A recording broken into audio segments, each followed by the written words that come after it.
Hello and welcome to Tina and Karen Do the Tube. My voice sounds terrible. Okay. I, of course, am Karen. This is Tina. All right. And joining us today, we have the lovely Jonathan. Jonathan, thanks for coming on. Thanks for having me. All right. Wait. Oh, you are really quiet. Oh, I was leaning back. Sorry. Okay. Might want to avoid that for the time being. So anyways, Jonathan, before we even get started, normally we like to give our guest a female name. Because obviously you're talking with Tina and Karen, and we are very lovely ladies. Mm-hmm. The most. So what would your female name be if you had to choose? You know, Marty brought this question up with me before, maybe like 10 minutes ago. And I don't really have a female nickname that someone's given me in the past, and I thought, you know, I could just randomly pick one, but it might be more fun if we were to come up with one for me together based on something. Yeah, Jonathan doesn't really lend itself to a lot of female names. What, Tina, can you think of one? We were talking beforehand, and we're thinking like maybe the closest sounding one is like Joan. Joan. But I think we already used that for. Oh yeah, you already have a Joan. I think so, or Joanna. We use that for Joe, right? No, he was Josephine. Oh, Josephine. Yeah. Maybe there's like a formula that we can come up with. No formula. It's really a spiritual quest is what we're trying to figure out. We got to pick a name that just fits. So, do you feel like a Susan? Sure. No, don't let him off that easily. That's easy. Yeah. Okay. What's your mom's name? Maria.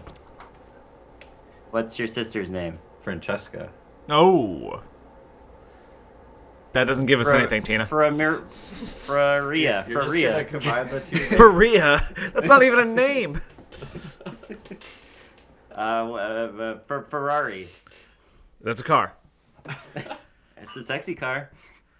Okay, joining us today we have the sexy car Ferrari. Ferrari, how you doing? Fantastic. All right. Is that my name now? I guess Yeah. so. Yeah, I'm Tina, that's Karen, and you're now Ferrari. Okay. We'll call you Jonathan just to make it easier. Yeah, you don't have to stick to it. I mean, you can call me that. It's just, I don't know. It doesn't feel like a female name, but we can just move on. Well, technically you're Lemon on our Bachelor Pad thread. No, that's Damn it. Matt. I forgot, what were you? Lenny. What the hell are you guys talking What's about? the female version of Lenny? Yeah, what is the female version of Lenny? There we go. Lenifer. Lena. Lena. Oh, Lena, that's a porn okay. star name, too. All right, you can go by Ferrari, you can go by Lena, Lena. Yeah, let's go with that. All things work here. Jeez. Tina and Lena. Okay. All right. Anyways, before so that was enough nonsense, but Lena, or Jonathan, we're going to call you Jonathan for short. Tell us a little bit about yourself. Tell us the story in a few sentences of just how you got to where you are right now. I was told that you're from New Mexico and now you're here. So could you tell us a really brief kind of story about how that came to be? Sure, yeah. So, I grew up in New Mexico. My parents highly encouraged me to go out of state, though, for college. Schools in New Mexico aren't the greatest. So I was looking to get out. I applied all over the country. Applied to Western Washington University in Bellingham, UW, University of Oregon, some other ones in the area, as well as on the East Coast.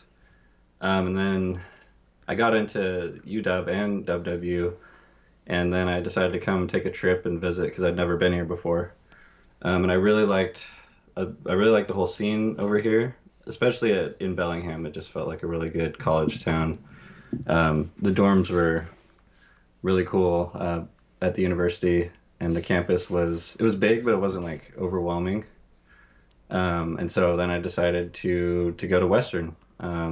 And then, I graduated in 2015, spent another year up there after school just working at a soap warehouse. I didn't know that. Yeah. And then decided to get a bigger boy job and got a job at Google Maps here in Bothell, and then moved down here. and that was in 2016. You know, you brought up about how you chose Western Washington mostly because you like the feel of the college town. My brother went to UW, and he did not like it.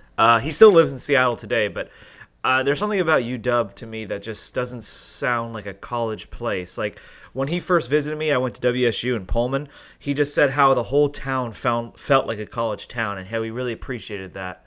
And how UW just sort of, it blends in with, it's a nice campus, but it just blends in too much with the city surrounding it, where you don't really get that sort of communal college feel. Right, and it's like a 40,000 student body or something like that. So I just thought I'd get lost. You know. WSU a little bit too felt too close to home, like the atmosphere. Wait, WSU? Yeah, Yeah, I'm lost. Eastern Washington's a little more like New Mexico. Oh, I never applied. But he to never that. applied to it. Okay. Tina, how many drinks are you in? Just half a sip, maybe full sip. And no, the other reason I was looking at Washington was I wanted to be by the coast because originally I wanted to do marine science. And WW has a good marine science program. And then my other choice was University of Miami in Florida. Ooh. And I got into both. I actually got a decent scholarship to Miami, but I don't know. After going there, I just felt like it was a lot of upper class rich kids. Yacht boy types. Yeah. Oh, wait. That's a stereotype that I heard of too. I just thought that people. Wait, you found me. Miami was too yuppie, so you moved to Seattle? Well, maybe yuppie is the wrong word, but. Well, I actually used yuppie. You didn't. But that's the word I use because I'm fucking old now. Jesus Christ.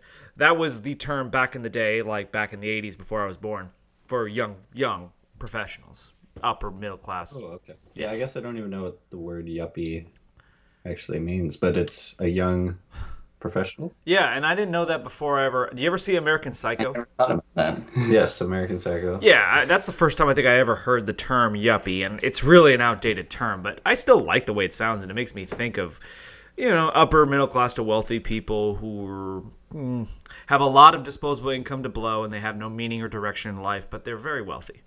Right, I thought they'd be not young though, more like mid-age. Young is a relative term. I'm sure that the yuppie came from like some older 50-year-old brokers or whatever. I said, look at all these hotshot 35-year-olds or 40-year-olds. But Do you feel closer to Gen Z or as a millennial? well, I think probably millennial. What is Gen Z defined by though? Well, if you wanted to get into technicalities, I think it's anyone born before 1996. is 1996 the cutoff for millennial? After, right. That seems late, I must say. Seems so, but Are you sure? 1996? I think the technical definition, but Jonathan, we got when were you Jonathan looking born? it up here. Okay, he's gonna look it up. Jonathan, when were you born? 93. Okay. Yeah, that's sort of on the cusp, I will say, because my brother was born in 92, and he has a lot of differences generationally between me and my sister, who are a few years older. Mm-hmm. So the definition, according to the PewResearch.org website, is 1981 to 1996. Damn. Okay. I learned something new. I know. I did not. We're the identifying age, so how do you identify? Identifying age? Yeah. What the fuck are you talking about? Well, I think I fit more with the millennial. I feel like those people are younger and wilder than me. You told me, Karen, you identify more as like a Gen X, right? Yeah, needlessly rebellious without direction. But so what is the stereotype for a Gen Z? So far, that you got me They don't there. remember a time without computers That's true. They're the digital age. or internet. I can't speak to Gen Z too much, but what I'll say about millennials, we are the last generation to remember an age without smartphones and computers. Sorry, not computers, internet. But even that was a vague memory. We grew up with Dexter's Lab at Ed and Eddie, Cartoon Network. Yep. Some good days. Or lack thereof, because we couldn't afford it. Dial-up internet. Yep. That's a very unfamiliar sound to You probably know, most people. But I know maybe what you were Jen's trying to special. imitate, but it's not going to go through. Do you remember what? Do you remember a website called Ask Jeeves? Oh, for Yeah. God's sakes. Oh, okay. Yeah, that was my first growing old moment when I asked a kid we were working for if he knew what Ask Jeeves was, and he had no idea. AOL Messenger. That feels Oh, like AIM? a whole thing. Yeah. Yep. I have a question for you guys since we're on the topic of generations. I recently had to ask a question to someone around our age. Give a positive trait to millennials and a negative trait to millennials, and then do the same for baby boomers. What is Maybe the same thing. Yeah, so no, it's like what about our generation do you think is improved versus what has degraded? Like what do baby boomers do better than millennials and vice versa? That save money. Wait, who is what now? Who does better at saving money? Baby boomers. Oh, But I would argue that millennials and Gen Zers are arguably some of the better consumers. okay. That's a good and bad thing. That's a reverse. Yep, two-sided coin. Like How about I you? said, it's the same trait for the younger generations. So in your opinion, millennials, the good thing about us is we're consumers. The bad thing about us is we can't save. And boomers are the exact opposite. I think so. Yeah, they're actually being criticized for not spending enough as they get older. They keep reinvesting money into like investments, like the stock market or housing or everything like that. Funny. Interesting. Jonathan, what's your take? What do you think what is positive about millennials? What do we do better than the previous generation? And what is something that we've degraded on? What's something we're doing worse than them? Well, I guess this is probably obvious, but we're better with social media and technology Very than Texan. they are. Oh, yeah. What are they better at us? I'm trying to see if I can help you out here. Oh, come on. Yeah, we're definitely more They're tech savvy. That's for sure. Right. Let's stop kissing our own ass for a second. Like, let's I pay know, homage exactly. to the previous, the generation that came before us. I think we're more inclined to have smaller families. Okay. Is that positive or negative? I think it's a positive thing. Like it's really become a lot more a lot less affordable to have a large family nowadays. See, that's what I would say. I don't think it's a positive or negative. I think it's just a consequence of the society we live in. It's just like you can't have big families. It's back and then it would have probably been a economic benefit or an economic just neutral versus today, which is just now it's just a disadvantage to have kids. Yeah, we're not like Africa where you're trying to have kids to, support you. Like most baby boomers, I would think, can have enough money saved up to support themselves. Right. But no, exactly. But so one of the thing that I gotten from that conversation with my friend was that he said the same thing you guys were saying. Millennials are very tech savvy. We're very perhaps you could say more accepting of all lifestyles. But the thing that millennials do poorly is family. That's what he said, and I tend to agree because baby boomers were far more about the family. Like people don't stick together these days. Yeah. Yeah, everybody's divided on their own paths. Yeah. We got to be more creative, in order, we don't have the same sort of jobs lined up in the future as maybe like maybe the boomers or Gen X did where kind of follow this career path. Now we have to get a little more creative. Yeah. Unfortunately, that leads to most people trying to become like Instagram famous, but It's interesting because we're all way more connected, but it's all virtual, and so in a way we're also a lot more isolated. I think the Especially isolation thing is nowadays. really the deal. I think people need face to face. And we don't for do that like we the used to. full social interaction, yeah. Well, no, it just like do you guys feel like okay, how many online friends do you have versus real friends? Really think Like ones about I've never met? Sure. Or it could be someone you've met, but you don't actually have any like in-person experiences with them lately. Well, that's kind of, With the pandemic. COVID, it's Yeah, kinda- yeah. everybody. know. But Let's look beyond COVID for a second. I really don't have a ton. I mean, I have some friends in Canada that I see the least, and then I talk to them online. So before COVID, I'd see them in the past, I'd see them every month. I go up to Canada every month in college and a little bit after college. But then settling down here in Seattle, maybe like once every 6 months or so. Jesus. And they're close friends too. We just connected at a show, became best friends overnight basically, and they would come down visit me, and then more so I would go up there and visit them, go to shows. You really feel like that you made friends with them just by, overnight, like you said? I could see that. Oh, I can see it. It's actually shocking for me. I sort of luck into friendships. I don't know how they happen, but they just sort of do. Lena's the type, he moved far away from home, so he had to learn how to make friends. Yeah, and I think that helped me, just getting out of your comfort zone, putting yourself out there in a situation where you have nobody. You have all your family back home, but you gotta, where you're presently at, you gotta branch out and meet people, and that helped. I don't know, we just clicked over music.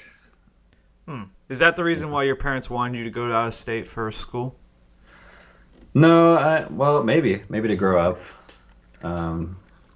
I honestly think that was because New Mexico is like a one city state. Maybe there's two cities. Las Cruces down south, that's where New Mexico State is. But other than that, it's like Santa Fe. That's where all the yuppies are. That's my favorite town. Yeah, I was going to say, didn't you go to Santa Fe, Tina? I've been there twice, yeah. Yeah, and you loved it. It's apparently got great food. I heard it's not so great to live. Right. No, to visit, it's amazing. I love going home and going back to New Mexico. But yeah, living there is a bit different than visiting. How's the climate? Is it as hot as Arizona? I think it's a bit cooler, but still pretty hot in the summer. It's a mile high. It's like Colorado, yeah. Yeah. Do you like it better up here then? I think overall I do, yeah. Sometimes the rain and the clouds, I came here for that. I used to love that when it was foggy and rainy in New Mexico, but that's because it was, sunny 90% of the year. So I do kind of miss those blue skies sometimes. But the summers here and the nice autumn days and some of the spring days kind of make up for that too.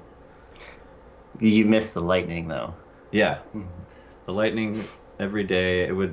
During the summer there's monsoons at 3:00 in the afternoon pretty much every day. Really?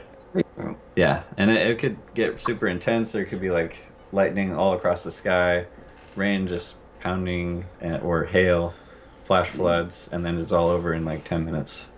Oh, it's like Hawaii. Yeah, which is kind of intense when you're in it, but it's also kind of cool. Okay, but you can get tired of that if it happens every day. Yeah, maybe, but it's just something that is a bit of a taste of home, I guess. One of the things I miss most about Eastern Washington is just the change of seasons. I don't know, probably New Mexico doesn't have much of that. This is more me reminiscing. But the thing about Western Washington, which, it's the one thing that keeps me from moving away, is I like being near the water. I like the Puget Sound. I really do love it. But as far as seasonal, it gets we have two seasons here, right? We have summer and the gray. Just 9 months of clouds and rain. But when you're in Eastern Washington, it's so different. It's like the Midwest. You just get a good feel for each season. Each season is very distinct, and I love that about Eastern Washington. Fall was the best time. As much as I love all the conifers and evergreens we have here, it kind of makes me a little depressed during the fall because you don't get the same beauty that you can get other places. Yeah, all the leaves turning yellow. Yellow, red, orange, brown, all the fucking colors of the rainbow. No, not the rainbow. Although it would be cool to see. New Mexico is a lot like Eastern Washington, actually. When I first went to Spokane, I was like, whoa, this feels like home. I like Spokane. Spokane's a nice city, but it's always under construction. Which I guess is a lot like I don't know. Tacoma. Tacoma. Well, no. We don't do construction here. We just let roads go to hell. I swear they've been working on that ever since I moved here. A bit before that.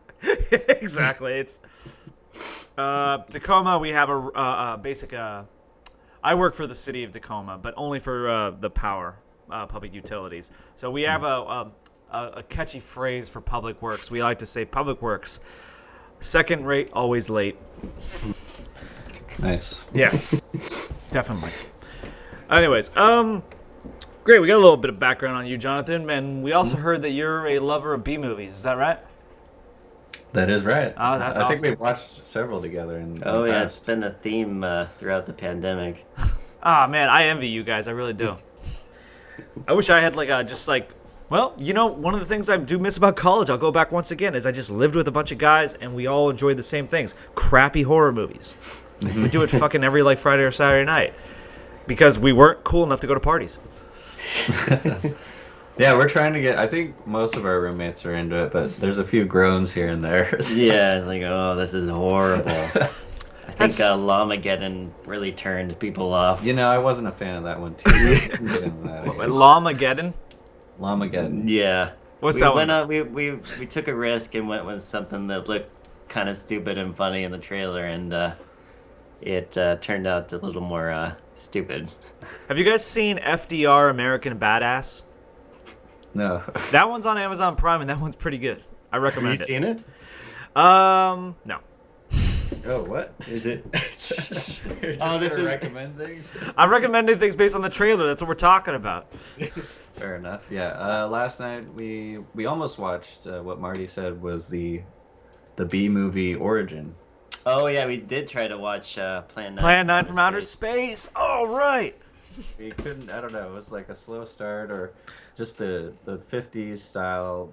It wasn't fitting with what we normally. Yeah, I didn't know it was produced in 1959, and It's a it- B-rated movie. You know, yeah, there's- it didn't draw you in enough at the beginning, so we had to switch. I couldn't tell if it was bad or just the era. there's a Yeah. great movie based on the making of that movie called Ed Wood. Have you ever seen that? I know I brought that up, but I haven't seen it. And that is with who's it with? Directed by Tim Burton. It's I directed by believe. Tim Burton and starring America's favorite wife beater, Johnny Depp. Oh. Also, You think he did it? no, he didn't do it. That's the thing. Like Oh. it's like so not even controversial. It's like there's so much evidence that points to the contrary that he was actually abused. But moving on. I like to bring that up because he's still out of work and he can't get work because of his reputation. I know he had something going on with that new Harry Potter series, but looks like they. Oh, They is took him out of Griswold or Grimwold? Yeah, they dropped Ah. him. They dropped him, and the Pirates of the Caribbean dropped him. Did the Pirates drop him? Yep, they're moving on without Still him. going? Yeah, that's what you should ask because does anyone care after the first 3 films? I would say I didn't care after the first film. It's been a while since the most recent one, hasn't it? A couple years, I think. And they're still going with. There's more? at least 5 of them, though. Right. I thought they were just done. No. That's I mean, milk it, I guess. People will still Exactly. watch it. that's the spirit. Milk it. It's like a Fast 10, right? You know, God. with films like from Jerry Bruckheimer and the like, you can't call it art. It's business. They're making money. Yeah. It's Disney. All right, but for instance, I did send you guys a link. I hope you clicked onto, but it's according to Paste Magazine, which fuck if I know what that is. It's the 100 best B movies of all time. Oh, yeah, let's go through it. Well, let's not go through the whole thing, but let's hit some. Well, yeah, let's see what the top 10 are. Let's go with the top 10. So, Plan 9 from Outer Space did not get the top 10. It was number 11. Okay. Ooh. Well, I don't really have much to say about it other than we tried. Yeah, we tried. So It sounds like we tried. You watched a film. You didn't make anything. You just sat there. Yeah, we put in an effort. It takes an effort to watch a film. My God, that's bad. Well, so instead we watched Maximum Overdrive. Have you seen that one? Ooh, is that the one with? Is that the Stephen King one? Mm-hmm. Oh, His first movie. I haven't Directed by seen him, that one. right? Written for TV. Hey, Tina, we have a few up here in the top 20 that we've seen. Thanksgiving, do you remember that one? Oh yeah, I remember that. Yeah. I think We've watched that together, one, yeah. maybe. It's like, nice tits, bitch. Boobs, Yeah. boobs in the first. That was the fucking cover. It said, like, boobs in the first. We also. My favorite part of that movie was the turkey is a puppet. No, it's an and actual turkey. He's like gobble gobble bitch. But there's a part where he kills a grandpa, I think, and then puts his face, like skins his face and puts it on himself. But it's just like a really tiny little face, and then the granddaughter comes in and is like, "Oh, grandpa." I remember that. I do actually. He's I a kind of do grandpa. remember that they played it up as if it was a legitimate disguise. Right. Yeah, but it was still the puppet, tiny, but with like a tiny face on it. Yeah. It's a holiday classic that we watch every year. All right. We have a few other. Is that time of year? Yeah, it's that time of year. We have a few other honorable mentions before we get to the top 10. We got Return of the Living Dead. Came in at number 13. You guys know that one? Oh yeah, I know that one. Is that a B-rated movie? I thought they tried hard on that one. That's the point. Yeah, technically Plan 9 from Outer Space was a try-hard. The guy I didn't... guess, He didn't know... try-hard ones are funnier. Oh, Samurai Cop. We're going to get to that.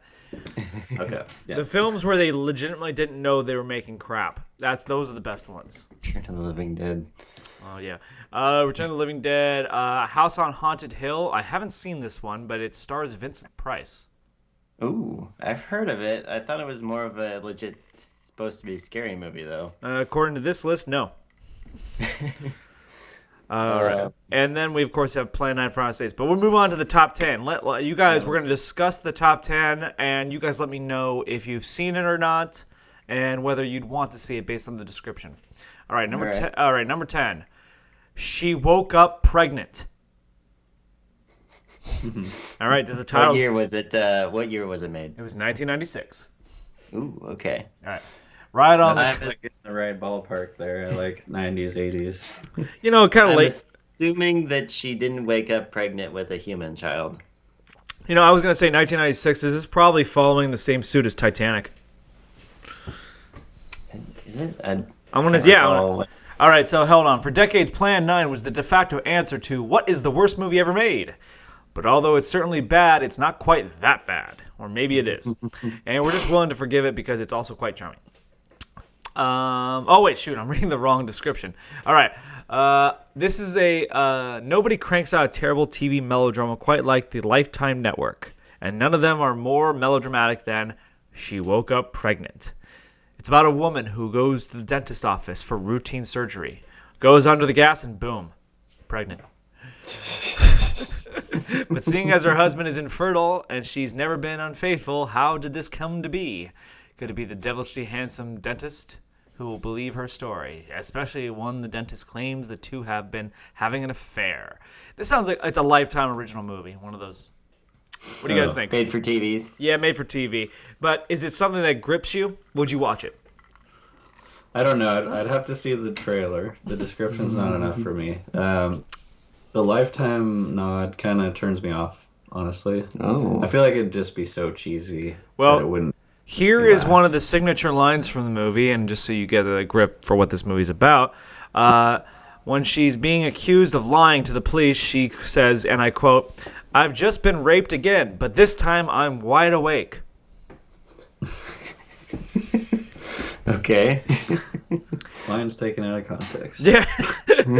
Someone's going to clip that and hold me responsible. Do you think the fact that it's made for TV and it's, it has all the TV production that kind of detracts from it? Like, the best B-rated movies seem like they were made by very independent studios. Jonathan, what do you think? Yeah, I don't know. I just think the movie, when a movie's like made for movies, it's meant to be in higher quality, and then when it just fails, that's the fun part. So when it's made for TV, it's already kind of supposed to be cheesy, I guess. Mm-hmm. Kind of like a movie like Jennifer's Body. I haven't seen that Oh one. no! I've seen Jennifer's Body. It's not a great movie, but the problem with that one is it flirts the line between kind of okay and just outright awful, where it just is it's more boring than anything else. I'm gonna say that. Oh.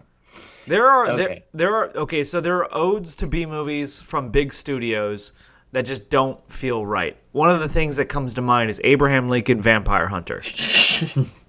That was based off of a novel, wasn't it? It's based on a graphic novel, but my point is that it has the premise for a great B movie, but it takes itself too seriously. So that it doesn't. There are certainly B movies that take itself seriously, and the director or whomever had no vision, and it's terrible. And we're gonna get to that Samurai Cop. It's coming up. But I think a great B movie is somewhat self-aware.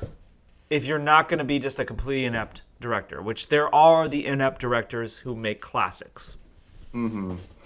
Yeah. Okay. So we kind of have two different veins. There's the ones that know that they're being stupid. So Evil Dead. You have to be a little bit more judgmental on those ones. But the ones that try to build them off as serious, but actually, don't perform. Right. Those are some of the best because you're not always expecting, it to be stupid. Right, I'd say those are the best ones. The best example I can bring up is Evil Dead. Evil Dead knew it was crap, and it was made by a competent director. So Sam Raimi, yeah, he's a great director. So, but he knew it was a joke, so he made it into a joke, and he did it in a great way.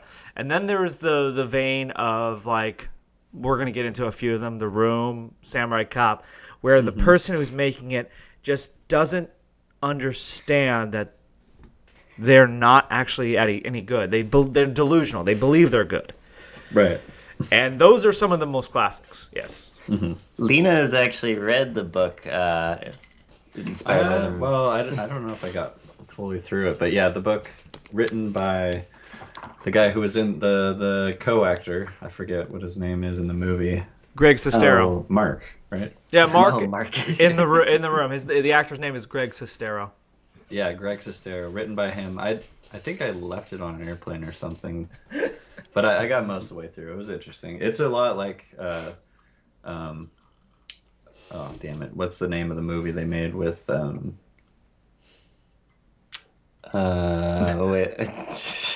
like Plan 9 from Outer Space. No, James Franco. It's Disaster Artist. Disaster Artist. Oh, okay, yeah. I think it is. The book is called The Disaster Artist, and so the movie is based off that book. Yeah. I would say before we watched They Live, that was probably your most favorite B-rated movie, right? Yeah, but I don't even know if I'd rate it a B. Well, Karen, what do you think? The Room? Yeah. Oh, that's No. what? Okay, are we? The Room is a B-rated movie, but They Live, I don't think. I think that's an A. Oh no, They Live is definitely an A movie. It's got a big name in it. It's what's his name? What? Fuck. God damn it. Not Keith David. Yeah, he's a big name too. But it's got the other big name. What's the fucking wrestler? What's his name? He was also in It's Always Sunny. It doesn't matter. Oh yeah, he was actually. Randy something. Rowdy Piper. Randy Yeah, Piper, Randy yeah. Rowdy Piper. Yeah. So those are some big names right there. That's an A movie. Do you think it was trying to be a B movie and then just somehow transcended that? They Live was directed by John Carpenter, right? Yeah. He's not a B movie director. He's an A movie director. He made The Thing. He made Halloween. That's a legitimate It's just movie, like Marty. the independent style of it feels like it could be like. What were some things that you thought made it a B-rated movie? Was it the fight scene? Mostly? There's a great fight scene in that movie. I just like the premise, it's a guy that discovers a pair of glasses and. Dude, the premise is more realistic than you think. I think that's the world I we're living know. in right now. I swear to God. I want to say like most people that would watch it would say they think it's like a B-rated movie, but It's not a B. No. It's because the aliens look silly. And Yeah. and it's early '90s, which had this weird style. It just feels like a no. And there's good lines in the fight scene. I think there are definitely parts that feel B, but those are actually what make it even better. It's an homage to B movies, maybe. Yeah. That's probably a better way of putting it. Okay, I'll go with that. But I agree with Jonathan. I don't think that's a B movie. It may appeal to the B movie viewer, but it's got enough to it that it's a legitimate film. Yeah, our roommate Matt was all about it. I randomly put it on, and I think it was Matt and our other roommate Grace, and we're like, oh, what's this? And then sat down after I'd already started it and started watching it, and we're like super entertained. Whereas in other B movies, they start groaning. So. Yeah, that's true. We can usually tell if it's a good one if they stick around. Fucking groaners. All right, moving on. Number 8, Yeah, The Miami what was Connection. number 10? What? We get to 9? I skipped 9 because 9 seemed boring. Oh. Well, Five Element Ninjas, 5 Element Ninjas, aka Chinese. Chinese super ninjas. Okay, we'll briefly touch on it. Chang Che, the director, was probably the greatest director of kung fu flicks from Shaw Brothers Studios, the producers of dozens of Hong Kong kung fu classics in the mid-1970s, yada, yada, yada. When his noble school of kung fu studies is destroyed by dastardly ninjas, the heroes must study their forbidden techniques based on the 5 elements: fire, water, earth, wind, wood, and gold? Hold on, I've seen Captain Planet. The 5th element is heart. Yeah. And what the Spirit. fuck is wood? Thought it was wind. Maybe in Chinese, old culture, those are the elements. No, fuck Chinese traditional culture. The 5th element is what's her name from Resident Evil. You've seen that The movie, actress? right? Yeah, the actor. What? What's her name? The Russian chick. I wanted to say like a porn star's name for a second. Like Mia Malkova or something. Whatever. Yeah, she's from Resident Evil, and she's also the 5th element. But the 5th element was love. Or in a Maquis sense, it's heart. Whatever. Okay, we'll go with that. All right. This could be fun. I don't know. I think I need to see previews. Yeah, So far. I'll give it a pass. Need Though. more reaction videos to B-rated trailer. Trailers. Speaking of reaction videos, Tina, I was going to use this channel to upload a series of reactions to Star Trek: The Original Series. Do you object? Go for it. Well, I only bring it up because that's something I've been wanting to do for a while. Except I can't do good reaction videos because I don't want to put my face on the web. You should see your Skype picture. What the fuck's my Skype picture? It's just an old picture. of Oh, you it's like with- me when I was like remember, 18, you're where all beaten up. Yeah, I remember that was... Okay, the story behind that is when I was 18, I was in college. Well, it might have been 19, fuck it. And there were some skaters, and they were like... I wanted to ride their skateboard because it was college, fuck it. And I didn't know how to ride a skateboard. So I went down a hill, I face planted into the curb, and it scratched up my face. You just went for it full. Well, yeah. Full try hard. It was college, man. You try things and you look stupid. Yeah, I had a pretty similar injury like that when I got really drunk for one of the first times and then fell on the edge of the deck. Oh yeah, I've had some wipeouts in college. I guess that's part of what college is for. College is about learning your limits. It's not about school. Physical, mental, everything. Yeah. Exactly. All right, number 8, we got The Miami Connection. This has got a great photo of some guys wearing some very tight tees.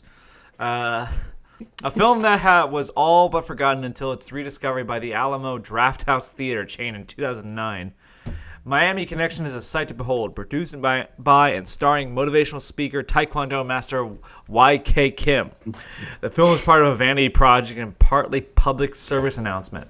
The story sounds like something a third grader in the mid-'80s would have found really bodacious. An awesome synth rock band called Dragon Sound practices taekwondo on the side and fights a biker gang and drug-smelling ninja organization in the streets of Orlando. Wait, I thought this was in Miami. Doesn't matter. Oh, they even bring up that It's a connection. It's not, you know. Okay, There's okay. a connection. It's not. I will say, based on the premise, this sounds like gold. I'd watch this one. It's a synth rock band that fights crime at night. Probably drug-related crime, right? Definitely. Oh man, I want to bring up the clip of what's it called? Samurai Cop talking about the drugs. It's like, I just wanted to say that most Japanese Americans are fine businessmen. But when you bring the drugs into our neighborhood and peddle it to our kids, you motherfuckers. I don't know. It's a great quote. In his deep voice. Did you get the sense that Samurai Cop was someone who watched Lethal Weapon and decided I can do better? I think he watched a lot of action movies and decided he could be better. All right. And then tried to combine them all. All right, number 7, Crippled Avengers, also from Chang Chen. Okay, this is 2 in the top 10. All right. Chinese people tend to have a lot of good B-rated content. Good is the subjective term here. The only reason I didn't call Five Elements Ninjas the finest kung fu B movie from Chang Chen is that also made Crippled Avengers. Exploitation. Part of a short-lived Crips. Yeah, exactly. The films tend to feature injured heroes in the vein of one-armed swordsmen. The film represents the subgenre's highest point because of the physical talents involved. Essentially, it's a series. It's a movie about several disabled people fighting non-disabled people. I don't know. It's the Crips versus the Bloods, but, you know, the Crips are actually Crips. That's a good one. I like that. There just must be. Maybe it's just like a lost in translation thing. Like they never meant it to look so like ridiculous, but it just ended up that way. Or do you think these guys were doing it on purpose? Doing it on purpose. Whatever gets you attention. Yeah. This is like the pre, Jake and Logan Paul, videos. Oh, we're not citing to those guys, are we? No. We don't have to, but I know very little about those guys other than that they're very popular, which makes me sad. Do you think, B-rated movies has been translating into B-rated YouTube content? Maybe as people especially Gen Z and millennials or attention TikTok spans, are getting shorter. TikTok will be B-rated. I was going to ask you guys about that since we were talking about generations earlier. Do you think that the youngest generation, Gen Z, has a shorter attention span than most people? I have a shorter attention span now than most people. Really? And why is that? I just have to. I get in the mode late at night, and I'm like, I want to watch a movie, but then I just keep rolling to the next, 10, 15-minute video. It's very addictive. I would argue that I feel that there is a demand for more in-depth content, which is why Joe Rogan's so popular. I mean, he puts on 2-3 hour long podcasts all the time, and people watch it. Mm-hmm. Do they ever watch all of it? I do, because I got nothing other to do. Usually at work, though, it's... Well, it's in the background. Well, that's the beauty of podcasts or radio in general. Is like it's a passive activity that you can do while doing something else. Mm-hmm. It's actually a really kind of a key thing. I think that's going to make the world a better place. Is just the idea that people can listen. I don't think a lot of people read very well. Yeah, I can't remember the last book I read, to be honest. Yeah. Maybe the Disaster Artist. It might be, actually, yeah. I mean, I get a book every year for Christmas from my family. It's like a tradition thing we do. But I don't know the last time I read that book that I've gotten. It's all goddamn audiobooks now. But what's the wrong? I don't see what the problem with that is. As long as they're getting the information, it's the ideas that matter. Fine. Yeah, but I think there's also something to be said about sitting down and opening a book and making the commitment. And maybe that has to do with Yeah. our short attention spans these days. Like, I don't want to sit down and do that. I don't It's think like it's cooking. I don't think it's about the attention spans. I just think life. Cooking's not about, it's not about the food. It's about the experience. But I don't think the attention span's the problem. I care about getting the information out to the people. And most people live very busy lives. They just can't take the time to read a book. But they can drive a truck. They can, I don't know, mow their lawns. They can clean. They can cook. And they can listen while they're doing it. I love audiobooks. I think that it's an incredible innovation towards getting information to people. Apparently, it's a very LA thing to not have ever mowed your own lawn. Well, that's LA, man. That fucking place doesn't have any water. Did you mow your own lawn, Lena? Oh, yeah. Growing up, I did. That was one of my jobs. All right, Jesus all right, Christ. fine. Where did you guys get the water? The what's it called? Underneath the ground. Irrigation. They- No, Where'd you get but it? there's like a term for it, the aquifer. Oh, yeah, yeah. Of course. I mean, there's a river, the Rio Grande. We have a river. All right, we're going to fast track a couple of these because we're kind of stale. Behind number 6, Behind the Mask, The Rise of Leslie Vernon. Have you heard of this one? Nope. I've heard of this one. I 2006. recognize the guy with the sickle or the mini sickle. No, a sickle is a mini. God damn it. A sickle is a mini scythe. Okay. The mini scythe. Okay, sure. But I've actually heard of this one. It's actually a pretty good, this is actually a really good idea. They did a mockumentary about, kind of like slasher film killers like Jason Voorhees and Freddy Krueger. And it's done in a really fun way, is what I've seen. One of the best lines I've seen from it is like Leslie Vernon, the main guy. It's a mockumentary. It follows his endeavor to become the next best killer. And he says, "Do you know how hard it is to chase teenagers when you have to look like you're walking?" Because that's when you watch horror movies, like the serial killer never runs. Michael Myers doesn't run. Jason Voorhees doesn't run. They just catch up to him, the running teenager. That's something I didn't see on this list. Jason X wasn't on there. Really? I don't know. Not Maybe they that I consider saw. that an A movie. Yeah, I think once we get through this list, we should talk about some that we think are missing. Okay. All right. Number 5, we got. Okay, number 5, we got perhaps everyone's favorite worst movie ever, Troll 2. Well, too, we watched this one on a Halloween. We did, yeah. I was pretty passed out that night, so I don't remember that part. But you've seen it, or you haven't then? No, I watched it with you guys. I just remember passing out before it finished.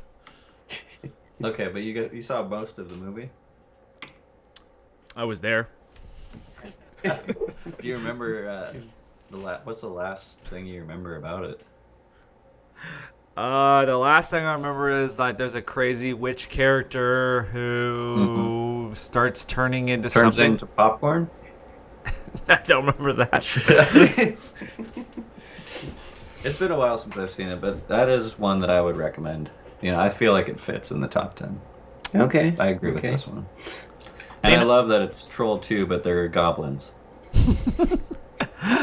That's right. There's no mention of Troll in it at all. I There's- don't even know what Troll 1 is, or I think there might have been a 3, but I always get the Troll movie mixed up with the Leprechaun movie.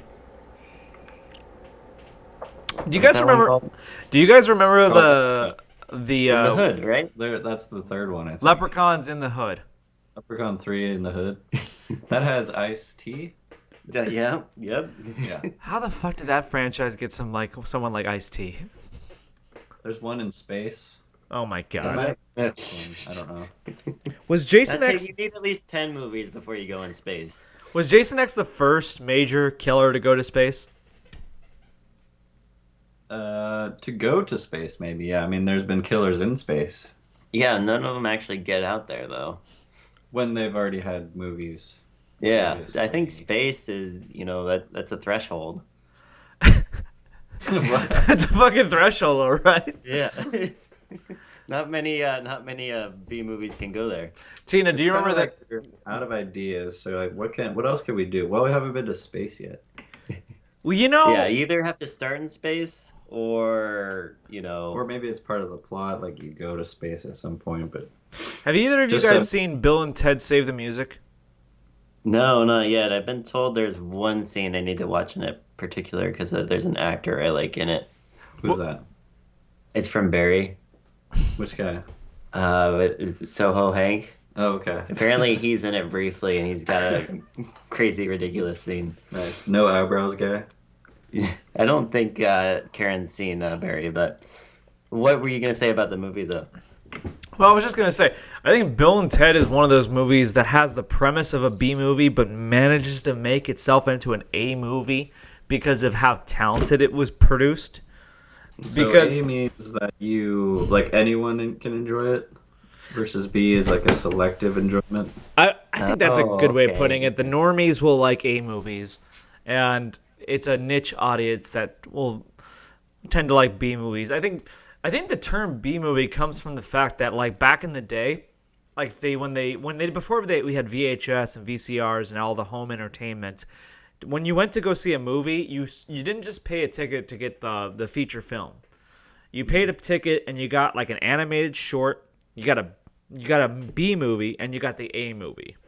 Oh, 2 movies. So you're there for the whole day. Well, yeah, like that. Like that. I'm serious. No, I'm serious. Like that's how like we got the term B movie, because like when you paid for the ticket price, you didn't just get the one movie. You got a whole entertainment package. And one of those things is like they usually latched on a lesser film with a lower budget to a bigger film. I in order to think get I heard about this where, like, originally B, in, older definition of B movie was that it was a movie, that was produced Hollywood with a Hollywood aesthetic, but cheaper, and usually shorter, but it usually ripped off like a more popular movie, like, what's it, Casablanca was like the A version of the movie, and then the B version was like Fly Over Lisbon or Attack Over Lisbon or something like that. Yeah, fuck Lisbon. But yeah, I mean, it's definitely changed where I think B-rated movies are more like, they're more kind of horror based, almost, a lot of them. Yeah, most of them. Mm-hmm. Not always, though. I don't think that's the defining characteristic. We're now just looking at number 1 on the list here. Yeah, I just took a scroll through just to see what else we're getting into. Well, we got number 4. We're gonna power through these next 4, Mm-hmm. kind of quick. But number 4 on our list of the top 10 B movies of all time, and my personal favorite that I think I've ever seen, Samurai Cop. And you just saw it recently, right? Yes. Hold on, have you seen the trailer for it? Maybe I should just play it on my laptop here. Oh, me? I watched the movie. Yeah, you watched the movie, but you said you don't remember too much of It it. was about as much as you remember of Trolls 2, and I'm sad, a little bit sad about that. I mean, I just remember being over the top, but specific lines, Wonder if I like can, the part about drugs, I don't quite remember that. wonder if I can play it here and it Wait, will, so Jonathan, you didn't have a strong impression of Samurai Cop? wait, hold on here. No, I enjoyed it. I thoroughly enjoyed it. I just wouldn't be able to quote lines from it. Did you hear that audio that popped up there? No, I didn't. You'd have to blast it, probably. Yeah, probably. Oh, I'm But- sorry. Like, this is a technical issue that we're gonna work out in future podcasts. But right now, for instance, one of the podcasts and streamers that I like to watch, they basically view content and they react to it together from 2 separate locations. I watch podcasts like that, too. I like stuff like that. Tina and I are lazy, and we haven't figured out how to do that yet. So basically, that's really all it is. Because we should be able to review stuff together, but we're not doing that because, Yeah, this is what's keeping us from greatness. this is what it is. Other people's content. No, I think there's far more to our lack of success than the fact that we're not viewing other people's content. But more about. But I'll blame YouTube's algorithms because that's the trendy thing to do. Yeah, I mean, if you wanted to really do this right, I would say you want to get in the same room. That makes things a lot easier. And then you have a third person that's kind of your internet guy, like Jamie and Greg. Greg. No, is that- Jamie is the Joe Rogan Seems guy. like a third, guy who looks stuff Yeah, up. Greg. Sure, you could call him Greg. Sure, but no, like that's actually kind of like what I want to do in the future, and like I have the space already set out for my studio. It's this kind of loft above my garage. It's a perfect place to have a studio, and just so we're on the topic of B movies, because I like it, I like doing this podcast with Tina. I do. Tina, I love you. But one of the things I really want to move forward in the future is like on our Halloween episode, we did a table read of a script I wrote. I really would want to do a series called what I call Half-Ass Productions. And that's basically just table reads of all these scripts I've been working on, which are just essentially what would be B-movie scripts. Really bad ideas for movies that we just take as a joke. And we all have fun. We sit at a table read, all of us sitting around a table, drink, I'll have sound effects queued up, and we just do it. I like it. I mean, how many other podcasts do you see do like table reads, Well, I have about 4 scripts already written up. I got one. The most recent one I finished was about like a international panel of Elvis impersonators feel like they're not being taken seriously, so they decide to save Christmas. Okay. This is all original. Yeah. Yeah, they're all original scripts I write because this is okay. So before I got married and I was living alone, this is what I do on Saturday nights. I just sit at my desk, write crappy scripts, the stuff that made me laugh, and I drink rum, which like I'm doing right now. And how long are these scripts? Like how long is the read? The movie they're about like 20 to 30 minutes. They're all about 30 pages long or so. Would you be interested in trying to turn one into an actual production? Ooh, would I actually try to get like a playhouse to produce it? Jeez, that would be fucking amazing. Film yourself? Film myself. Jeez, I don't know anything of the first thing about filmmaking. I just like writing. I would do it if someone knew more about filmmaking. Yes, if I had a partner, because right now I don't know anything about filmmaking. I just like to write. But should you meet somebody like that, that would interest you. Oh to yeah, actually definitely. Turn it into a production. Sure, that'd be a lot of fun. Hold on, we're getting into second drink time. Oh, okay. We're all refilling. Can we take a break? Brought to you by No. Because I need to refill my drink, and we'll go on with moving on. What's today's sponsor? Today's Tommy Bahama. Rum finished in bourbon whiskey barrels. Caramel color added. Use our offer code TINA. all right. Hold on, guys. I'm gonna make myself another drink. I'll be right back. Yeah, liquid IV. Oh gosh. That's a sponsor? It's one that I always see come up, like ridiculous amounts. Same with like those audio. What are those things? Like those pods that go in your ears. Oh yeah, those ones. Manscaped. Oh God, yeah. How do they have so much money to blow on all these ads? I mean, people must be buying their products. I don't know. I feel like it's a good way to get business. I haven't bought anything, but Yeah, do you know anyone that's bought Manscaped? I know Ty has a Manscaped Does he? thing. Yeah. Does he listen to podcasts? No, he definitely does not. See?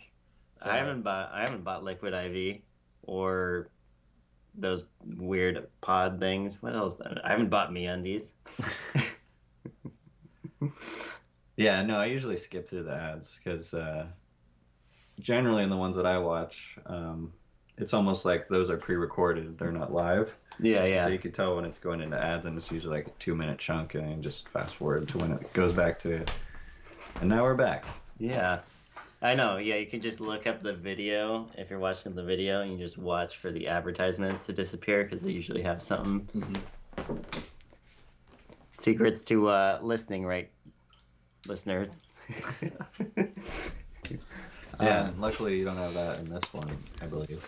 Unless you guys are going to splice this up and put in your own ads. I thought about doing like fake ads. All right, guys, I'm back. Oh shoot. That's actually what they do in office hours. Oh, do they? They always have a fake ad, yeah.